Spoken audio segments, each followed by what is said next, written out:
Welcome back. Senate Minority Leader Chuck Schumer telling President Trump yesterday if he wants to fund the government, he must abandon the wall. Meanwhile, Democrats will become the majority in the House next month. Some speculate it could be on them to end this shutdown if it gets into the new year. We bring in now Rhode Island Congressman David Ciciline for an exclusive interview. He is the incoming chairman of the Democratic Policy and Communications Committee, making him a member of the Democratic House leadership. He is also a member of the House Judiciary Committee and House Foreign Affairs Committee. And Congressman, it's good to see you this morning. Great to see you. Thanks so much for joining us. My pleasure. First, let's talk about this wall. You heard what my past two guests said, that this is not about border security for you and your colleagues. This is about stopping the president from having a promise delivered. Yeah, not at all. Look, it is not about border security because Democrats support border security. We appropriated in the last 2 years $1.6 billion for border security, and Democrats support that. We just think it should be done in a smart way. Use technology, use sensors, use drones, use more personnel, use it in a way that's effective. So I think what the opposition to this is not a campaign promise, but it's just not a good use of taxpayer money. Let's secure the borders in a cost-effective way using the best technology that will keep our borders safe. Why would a barrier be the wrong way? Why not have a barrier? Barriers worked elsewhere. Barriers work elsewhere in other countries as well. Well, why would a barrier, a wall, not work? I don't understand. Well, you know, maybe that's some parts of a wall make sense. Some places it's fencing, some places it's drones, some places it's satellite. Let's the experts decide kind of how to best use it.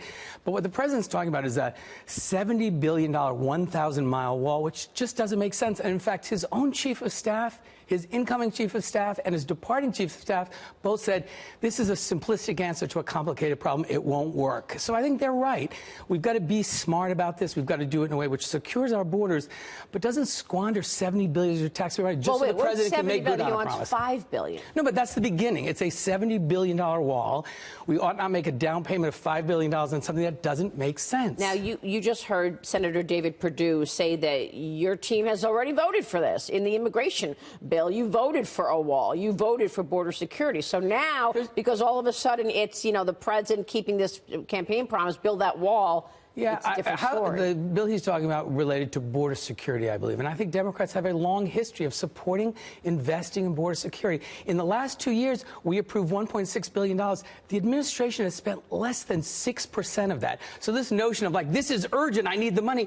The president has $1.6 billion that he hasn't spent yet. So let's just be smart about it. Democrats are as committed to border security as Republicans. Of course we are. You say you're committed to it, Congressman, pardon me, but you didn't vote for Kate's Law. You didn't vote for ending sanctuary cities. You're not voting for a border wall. So how can you justify saying, I am for border security when you haven't voted for it? Because we have voted for border security, and I voted for border security. The reality is we want to be sure that we're investing in security that works. We have great technology. We can use drones. We can use satellites. We can do cargo inspections. Let's do things that the experts say will actually secure the border rather than wasting money on a very costly, ineffective physical wall that just won't provide the kind of security we need. We also need to deal with the underlying causes of immigration. We need to have additional personnel. We need to fix our broken immigration system.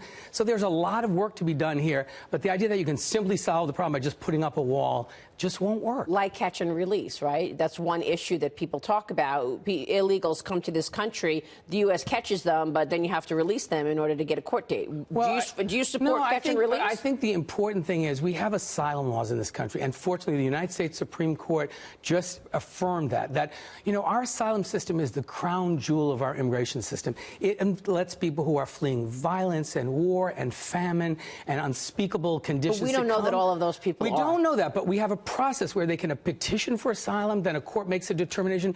We have to keep those laws respected. They're part of our tradition. They are consistent with our international work. But shouldn't those laws be protected in a legal structure? Absolutely. Rather than an illegal structure. I mean, your incoming leadership, incoming House Speaker Leader Nancy Pelosi has called this wall immoral. Watch this. Most of us, speaking for myself, consider the wall immoral, ineffective, inexpensive, and the president said he promised it. He also promised Mexico would pay for it. So even if they did, it's immoral still, and then they're not going to pay for it. Do you really think a wall is immoral? I think what she said. Do you think a wall is immoral? Ineffective, costly, and immoral. And I think what she means by that is it's not consistent with our values. We can have strong borders. Well, do you keep your doors open all night? No. Do you keep your doors unlocked no all one's night? saying we should let people in. We should, in fact, have border security, but we can do it in a way which is consistent with our values as a country.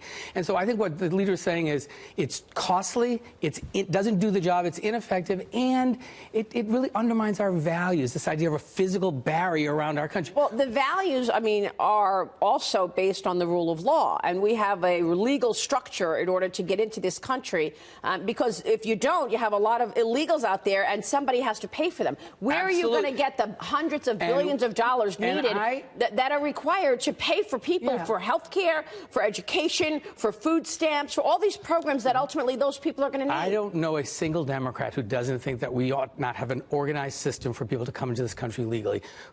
Every Democrat I know supports comprehensive immigration reform, supports our asylum system, supports additional personnel, additional resources. We voted for $1.6 billion to help secure the border. So there's no disagreement about that. The disagreement's really about this wall. And I think the truth is there's an easy deal to be had here. I don't think the president wants a deal. I think he wants the government shut down. He said it himself. I think he's dealing with a Secretary of Defense who just rebuked him and left. He's dealing with a difficulty finding a chief of staff, the stock market tanking. How far? So I think he has a lot of things he's trying to distract from, and he's not anxious to reopen the government. How long are you willing to go to the mat for this? I mean, are you expecting a deal in the next week to open this government, the rest of the government, by Thursday or Friday? I hope so. As I said, I think this is easy to do. The Senate already voted for a continuing resolution, 100-1. The president said he would support it. It would pass the House if the president supported it. What changed? The president's world is starting to kind of crash on him, and so he says, I'm going to shut the government down. What are we talking about today? We're talking about the government shutdown. Mission accomplished for the president. So I don't think he has a big interest. I think when Democrats take back the House, we will swiftly move to reopen that government. Let me ask you about when the Democrats take over, because 40 of your colleagues have written to the leadership saying, we don't want all of this bluster and investigative processes going on. We want real legislation. We want to do the work that the American people want us to do.